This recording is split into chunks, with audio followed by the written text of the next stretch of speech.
বন্ধুরা আগামী দিনগুলি এত সুন্দর সুন্দর থাকবে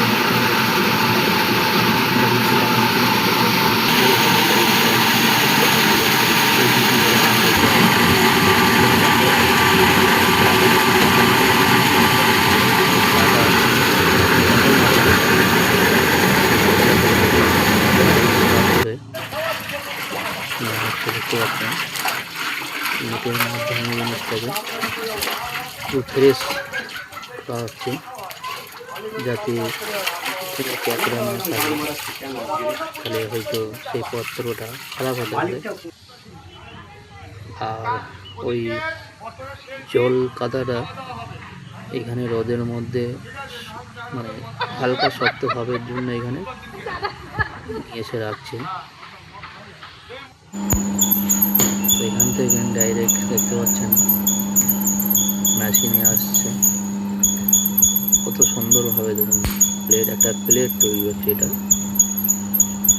এটা বাজারে এই ধরনের প্লেট বা এই ধরনের সামগ্রী নাকি খুব ভালো অ্যামাউন্টের বিক্রি হয়। ওনাদের মুখ দিয়ে শুনেছি খুব ভালো মূল্যবান জিনিস। সেগুলো যখন কমপ্লিট হয়ে যাবে তখন দেখতে পাবে।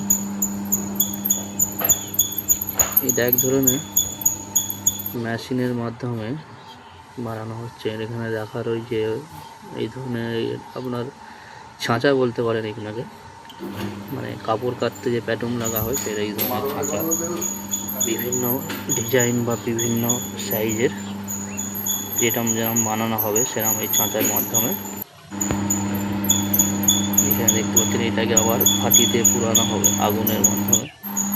প্রথমে রোদে শুকিয়ে নেওয়া হবে, যে তক্তায় দিয়ে আছে দেখছেন দিয়ে যাবে রোদে শুকিয়ে একটু টাইট করে, তারপরে যাবে ভাটিতে।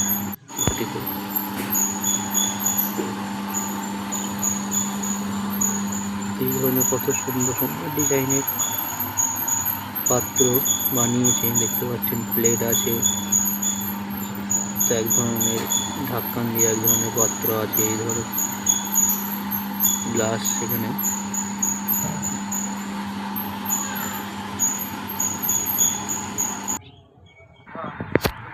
তো এখানে দেখতে পাচ্ছেন রোদের মধ্যে শুকাতে দেওয়া হয়েছে যাতে নরম থেকে একটু শক্ত ভাব হয়। তারপরে ভাটিতে নিয়ে যে কাঠ বা কয়লার মাধ্যমে লাল করা হবে।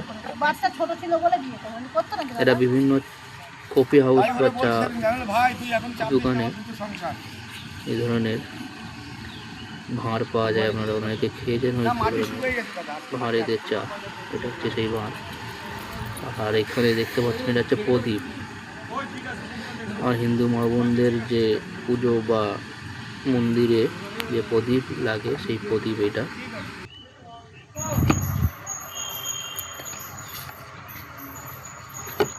এখানে দেখতে পাচ্ছেন যে কীভাবে রোদের মধ্যে শুকাতে দেওয়া হচ্ছে বিনা টাচ করি, যাতে নরম আছে এই মুহূর্তে। তো এই হচ্ছে ভাটি। ওখানে শুকাবার পরে এখানে সুন্দর করে সাজিয়ে আগুনের মাধ্যমে লাল করা হচ্ছে, অর্থাৎ পোড়ানো হচ্ছে। তারপরে দেখুন এটা হচ্ছে পুরো কমপ্লিট।